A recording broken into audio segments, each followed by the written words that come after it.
जाओ पुत्र, तुम काशी नरेश के साथ जाओ।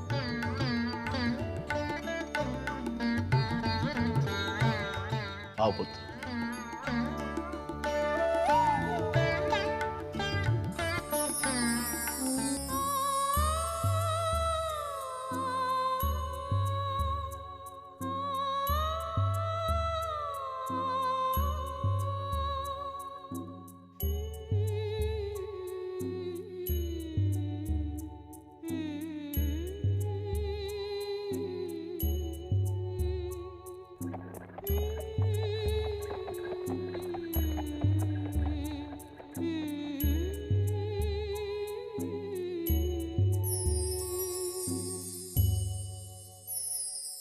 काशी नरेश भगवान महोत्कट विनायक को साथ लेकर अपनी राजधानी काशी की ओर चल पड़े। मार्ग में एक विचित्र घटना घटी। धूम्राक्ष नामक राक्षस वर्षों से भगवान परात्पर की तपपूर्ण उपासना कर रहा था। उसकी तपस्या के फलीभूत होने का समय निकट ही था। उसी समय काशी नरेश का रथ भी उधर वनपथ पर आगे बढ़ रहा था। नमः। ओम परात्पराय नमः। ओम परात्पराय नमः। ओम परात्पराय नमः। राजन, अब थोड़े समय के लिए रथ यहीं रोक ले। जो आज्ञा पुरोहित जी। साथ ही रथ रोको।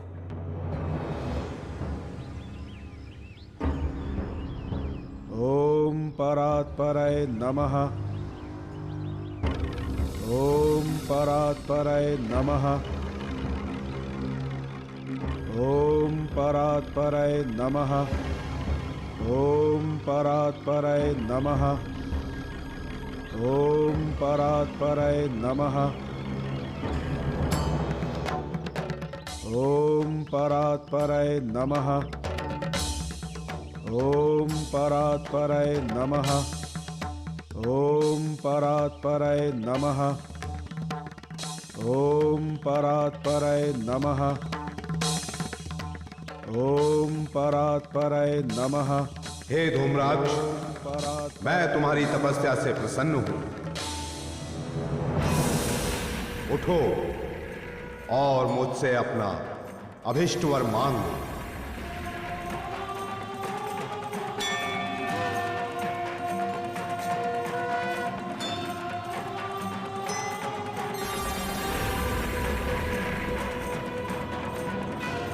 प्रभु, मैं त्रिलोक विजयी देवांतक नारांतक का काका धूम्राक्ष हूं। मैंने इतनी कठोर तपस्या इसलिए की है कि त्रिलोकी में असुर साम्राज्य की नींव कभी न हिले। हे प्रभु, यदि आप मुझ पर प्रसन्न हैं तो मुझे ऐसा दुर्लभ दिव्यास्त्र प्रदान करें जिसका प्रहार कभी व्यर्थ न जाए और उस पर किसी भी अस्त्र शस्त्र या बल का प्रभाव न हो। तथास्तु। असुरराज, मैं तुम्हारी सभी मनोकामनाएं पूर्ण करता हूं।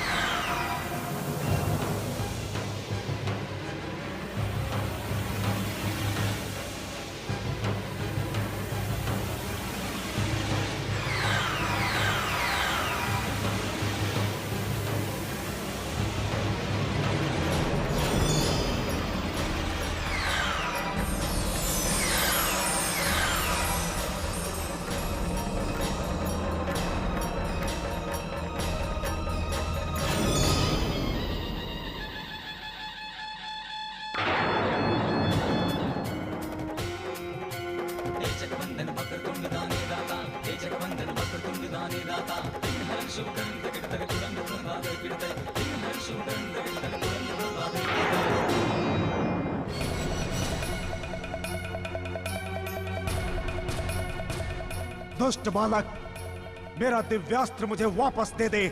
तुम चाहे कुछ भी कर लो, ये तुम्हें नहीं मिलेगा।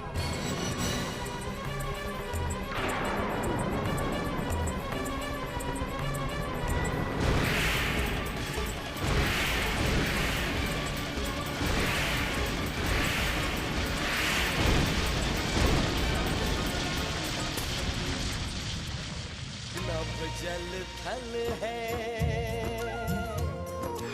तुम्हारी लीला, हर एक पल है तुम्हारी लीला, जो दिखता है जो घटता है वो केवल है तुम्हारी लीला।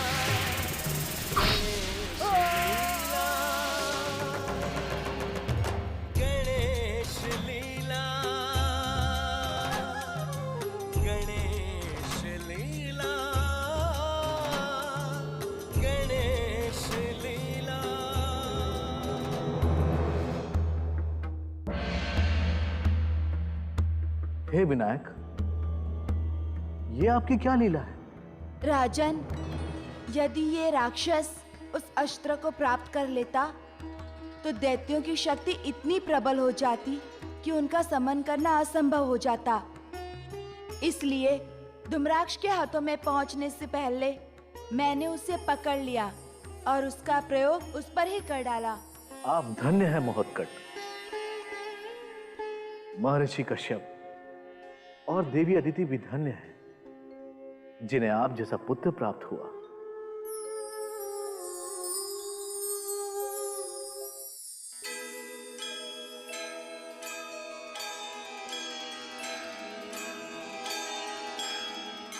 महामंत्री जी महाराज। हमारे पूज्य काका श्री धूम्राक्ष का वध इस बात का संकेत है कि पृथ्वी पर किसी न किसी ऐसी शक्ति ने अवतार लिया है जो असुरों के विनाश का कारण बन सकती है। आप सत्य कह रहे हैं महाराज। गुप्तचरों ने सूचना दी है कि महाराज धूम्राक्ष को वरदान स्वरूप परात्पर से जब दिव्य शस्त्र मिल रहा था तभी एक लंबे सूंड वाले बालक ने आकर उसे अपने हाथों से लपक लिया और महाराज धूम्राक्ष पर उसका प्रयोग कर डाला। और ये भी कहा कि उस समय वहां काशी नरेश भी उपस्थित थे। हे असुरराज, जिस किसी ने भी हमारे पिता की निर्दयता पूर्वक हत्या की है उसे मारे बगैर हमें चैन नहीं मिलेगा। हाँ महाराज, भ्राता श्री जगन की तरह मेरे हृदय में भी क्रोध की ज्वाला धधक रही है। हमारे पिता के हत्यारे को मारने की आज्ञा प्रदान कीजिए असुरराज। वीर बनु, मैं और मेरी असुर सेना तुम दोनों भाइयों के साथ कंधे से कंधा मिलाकर खड़ी है। जितने सैनिक चाहिए लेकर जाओ और अपने पिता के हत्यारे को यमलोक पहुंचा दो। हे असुर श्रेष्ठ, हम दोनों भाई इतने शक्तिशाली हैं कि हमें और किसी की सहायता की आवश्यकता नहीं है। मेरे असुर वीरों, मैं तुम्हारी क्षमता को भली प्रकार से जानता हूं। मेरी आज्ञा है तुम दोनों भाई शीघ्र ही प्रस्थान करो। असुरवीर जगन और मनु की, असुरवीर जगन और मनु की, असुरवीर जगन और मनु की, असुरवीर जगन और मनु की, असुरवीर जगन और मनु की। मैं सत्य हूं। आपने देखा, अपने पिता धूम्राक्ष की मृत्यु का प्रतिशोध लेने हेतु धूम्राक्ष के पुत्र मनु और जगन असुर राज देवांतक की राजसभा से प्रस्थान करते हैं। तत्पश्चात काशी गमन करते हुए काशी नरेश महोत्कट को वे मार्ग में ही रोक लेते हैं। रुक जाओ काशी नरेश।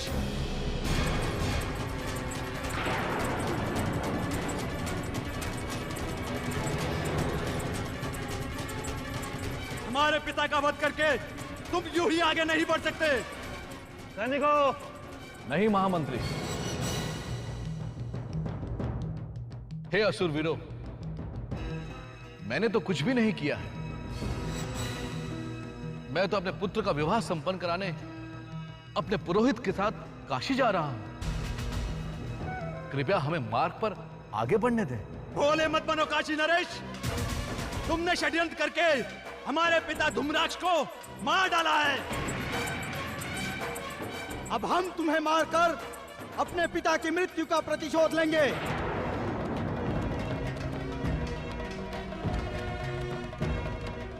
चलो उतरो नीचे। नीचे उतरो।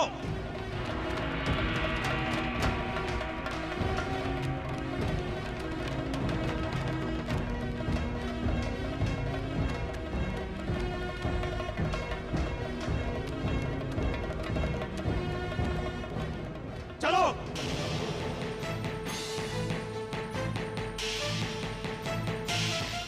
चलो। आप लोग हमें कहां ले जा रहे हो? देखो असुरवीरों, आपके पिता की मृत्यु में मेरा कोई षड्यंत्र नहीं है और ना ही मेरा कोई हाथ है। आप लोग मुझे मृत्यु भय क्यों दिखा रहे हो? मूर्ख काशी नरेश, तुम्हारे सामने हमारे पिता की मृत्यु हुई थी। तुम चाहते तो हमारे पिता के प्राणों की रक्षा कर सकते थे। जिस तरह हमारे पिता धूम्राक्ष ने असुरराज नरांतक को समझा बुझाकर तुम्हारे प्राणों की रक्षा की थी।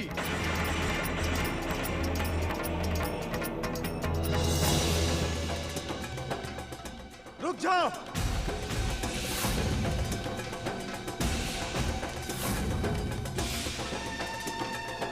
रुक जाओ नारांतक।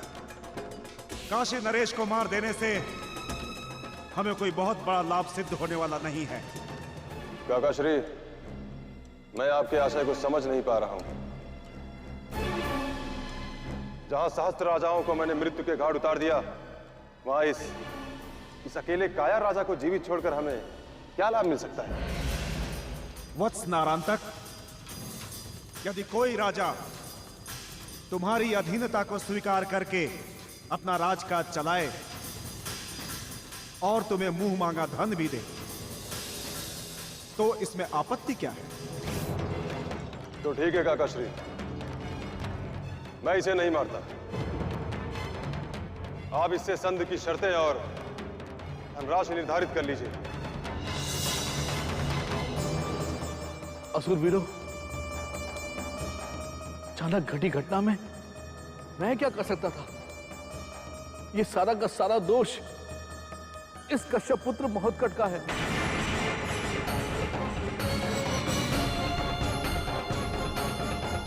इसने मुझे भुलाए में रखा असुरराज धूम्राक्ष की हत्या कर दी।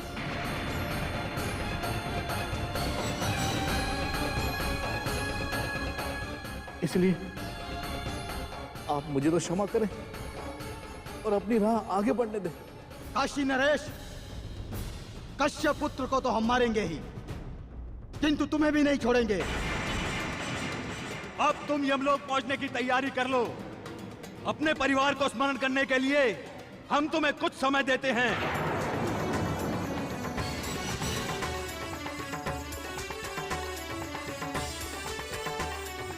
मैं बड़ा मूर्ख था जो इस अजीब बालों को साथ लेकर आ गया। इन राक्षसों के हाथों मेरा जीवन तो जाएगा ही, नरांतक मेरे परिवार को नष्ट करके राज्य का विनाश कर डालेगा। अब तो महोत्कट को बाजी पर लगाकर अपने प्राण बचाने का एक अंतिम प्रयत्न मुझे करना होगा। असुरवीरों, मैं बार बार आप दोनों से विनती करता आया हूं कि आपके पिता असुरराज धूम्राक्ष की हत्या में मेरा किंचित मात्र भी हाथ नहीं है। ये पुरोहित पुत्र इतना जघन्य कार्य कर देगा, इसका मुझे तनिक भी संदेह नहीं था। विशुद्ध रूप से आपके पिता की मृत्यु का एकमात्र कारण ये नटखट बालक ही है।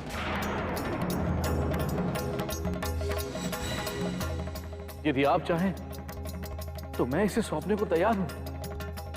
आप इसे लेकर मुझे क्षमा करें और कृपया काशी जाने दें।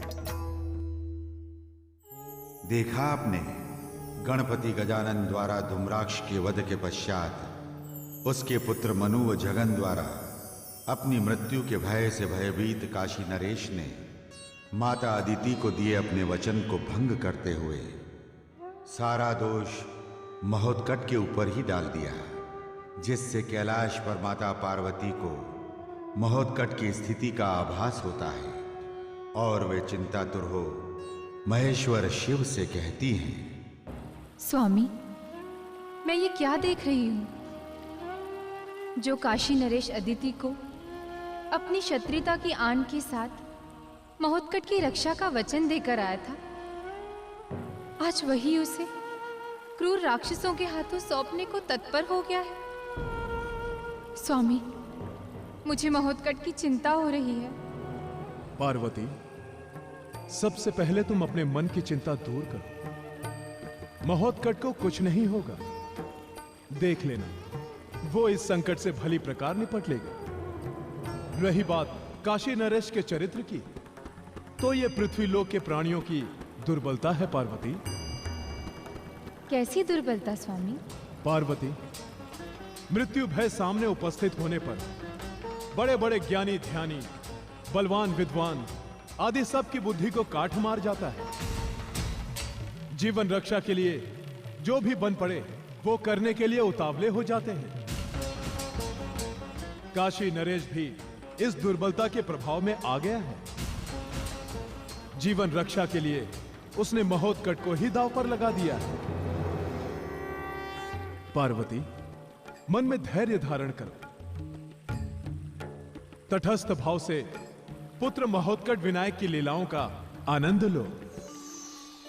जो आज्ञा स्वामी, आपने मेरे मन का अवसाद दूर कर दिया।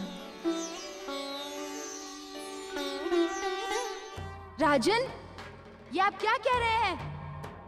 अरे, आप तो मेरी माता को मेरी रक्षा का वचन देकर आए थे ना?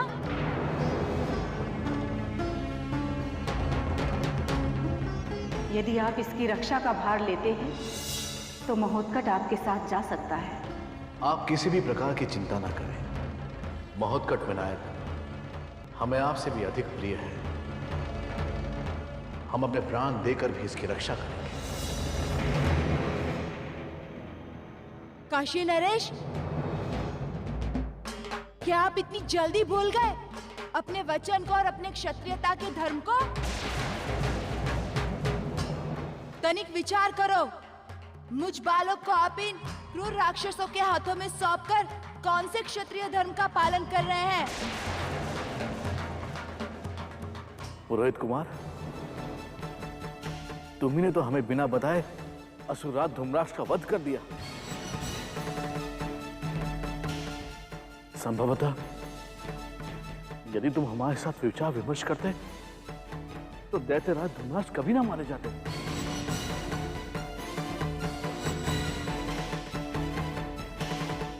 इस समस्त घटना के एकमात्र कारण तुम ही हो। तुम्हें इन असुर वीरों के हाथों सौंपते हुए मुझे तनिक भी संकोच नहीं हो रहा। बस, बहुत हो चुकी बातें। अब तुम दोनों की मृत्यु का समय आ चुका है। अब मृत्यु के लिए तैयार हो जाओ।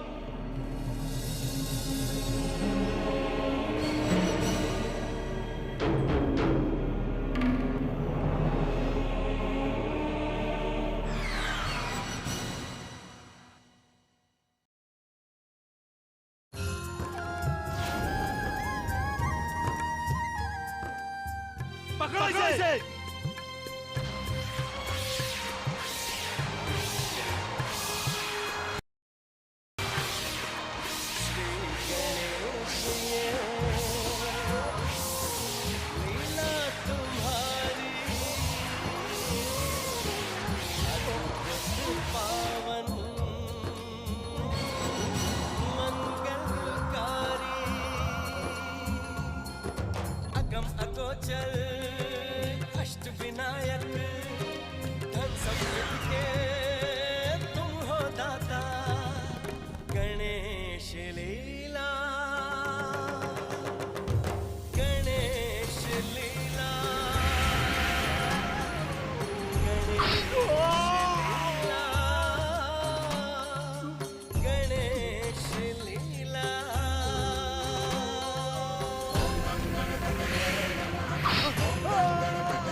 हे प्रभु, हे प्रभु,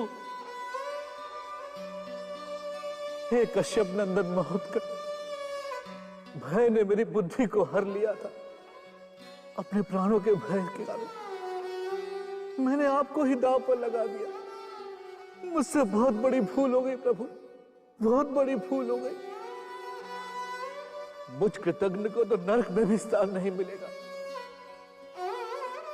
हे कुल पुरोहित, आप मुझे कठोर दंड देकर उचित प्रायश्चित करने का अवसर प्रदान करें प्रभु। मुझे क्षमा करें प्रभु, मुझे क्षमा करें। राजन, उठो। इस तरह से आत्मग्लानि करने से कोई भला नहीं होगा। घटनाएं, परिस्थितियां और स्वयं की मनोवृत्ति व्यक्ति को कई बार हीन कर्मों की ओर ढकेल देती हैं। मैं तुम्हारे परिवार के कुल पुरोहित का पुत्र हूँ। तुम्हारा सभी भांति मंगल करना मेरा धर्म कर्तव्य है। यजमान भटक सकता है, किंतु कुल पुरोहित उसे अपने धर्म कर्तव्य की डोर से बांधे रखकर सदैव कल्याण पथ पर अग्रसर करता है। राजन, यहाँ जो कुछ भी हुआ उसे भूल जाओ। भय और चिंता से मुक्त होकर काशी की ओर प्रस्थान करो। जो आज्ञा प्रभु, जो आज्ञा।